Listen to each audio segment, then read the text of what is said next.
એક અનોખી ઉજવણી, એક અનોખા અંદાજમાં, કટાક્ષમાં ઉજવણી, પણ લાગે કે આ તો સાચી ઉજવણી થઈ રહી છે. વાઘોડિયા નગરપાલિકા દ્વારા કલ્પચંદ્ર કોમ્પ્લેક્સ, આ કોમ્પ્લેક્સના ડ્રેનેજના જે કનેક્શન હોય તે જીસીબી દ્વારા કટ કરવામાં આવ્યા, તોડી નાખવામાં આવ્યા. તો ત્યાંના રહીશોએ મોઢું મીઠું કરીને ઉજવણી કરી છે. એક અનોખા અંદાજમાં વિરોધ કર્યો છે, મોઢું મીઠું કરી, અને તેઓએ જશ્ન મનાવ્યો છે. વાઘોડિયા નગરપાલિકા દ્વારા જ્યારે આ કોમ્પ્લેક્સના રહીશોના ડ્રેનેજના એટલે કે ગટરના કનેક્શન તોડી પાડવામાં આવ્યા હોય, કાપી નાખવામાં આવ્યા હોય, જેને લઈને જ તેઓ અનોખા અંદાજમાં વિરોધ નોંધાવ્યો છે. વાઘોડિયામાં જૂની પોસ્ટ ઓફિસની સામે આવેલા કલ્પચંદ્ર આઇકોન કોમ્પ્લેક્સના ગટરના કનેક્શન આજે નગરપાલિકા દ્વારા જેસીબીની મદદથી કાપી નાખવામાં આવ્યા છે. અગાઉ નોટિસ આપ્યા બાદ નગરપાલિકાએ કડક કાર્યવાહી કરી, પરંતુ આ ઘટનામાં એક અનોખો વળાંક જોવા મળ્યો છે કે જ્યાં નગરપાલિકાની આ કામગીરી પૂર્ણ થતાં જ કોમ્પ્લેક્સના માલિકના પતિ નિલેશભાઈ પુરાણીએ નારાજ થવાને બદલે ફટાકડા ફોડી અને મીઠાઈ વેચી છે.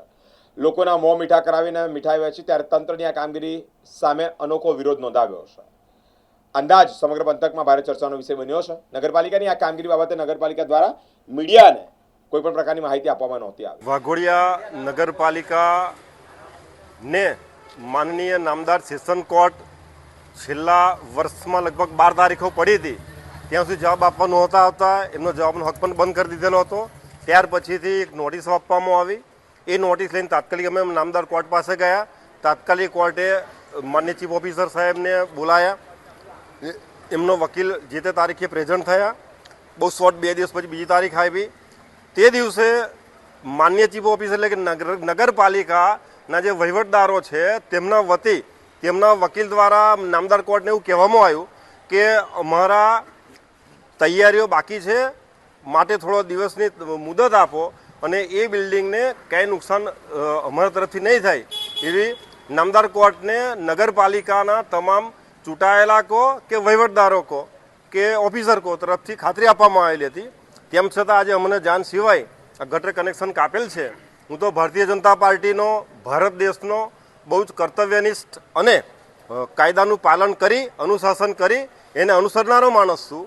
એટલે કાયદાની પરિભાષામાં નામદાર કોર્ટ સમક્ષ આજે આ વસ્તુ મૂકશું અમે. અને આપના માધ્યમથી પણ જાણવા માગું છું કે લાઇટ, પાણી, ગટર એ પાયાની સુવિધાઓ કેવું મને કંઈ ખબર છે. કોઈ જાતની તાત્કાલિક બીજી નોટિસ કે કંઈક જાણ કર્યા સિવાય જે કાપવામાં આવેલું છે એ બહુ નિંદનીય, દુઃખનીય છે. અને સત્તાધીશો કદાચ સત્તાના નશામાં વધારે હોય કે કાયદામાં હોય એ નક્કી ન્યાયતંત્ર કરશે, કોર્ટ કરશે, અથવા તો જે પરિભાષામાં છે કરશે. હું આપણા માધ્યમથી ફરી કહીશ કે હું ભારત દેશનો કર્તવ્યનિષ્ઠ, મારી ભારતીય જનતા પાર્ટી અમારી માં છે, એનો બહુ જ અદનો કાર્યકર અને સાચું શું છે, કાયદામાં શું છે એનું પાલન કરનારો માણસ છું. એટલે નામદાર કોર્ટ કે કાયદામાં જે હશે એનું પાલન આજે કરું છું, આવતીકાલે પણ કરીશ ને વર્ષો પછી કરતો રહીશ.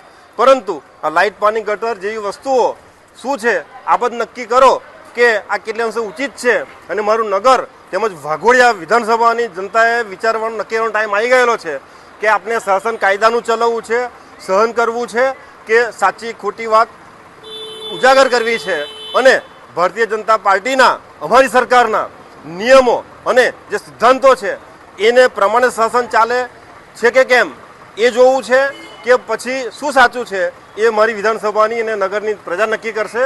આજને દિવસે બહુ આપને વધારે ન કહેતા હું નામદાર કોર્ટ સમક્ષ જઈ રહ્યો છું કે આ સાચું શું છે અમને ગાઈડ કરે અને અમને જે સાચું હશે ન્યાય આપશે. બસ આથી વધારે ક્યાંય કેવું નથી. જય જય ગરી ગુજરાત, ભારત માતા કી જય, વંદે માતરમ. ફટાકડા અને મીઠાઈ એટલા માટે કે મને જ્યાં સુધી કાયદાનું જાણ છે, નામદાર કોર્ટને વાઘોડિયા નગરપાલિકા વતી જ્યારે વકીલશ્રી એવું કહેતા હોય કે અહીંયા અમે કોઈ નુકસાન નહીં પહોંચે પણ ટાઈમ આપો, એ વકીલશ્રી અમને આજે પણ ફોન પર ખાતરી આપેલી છે કે અમે માન્ય જજને કહેલું છે એટલે વાંધો નહીં.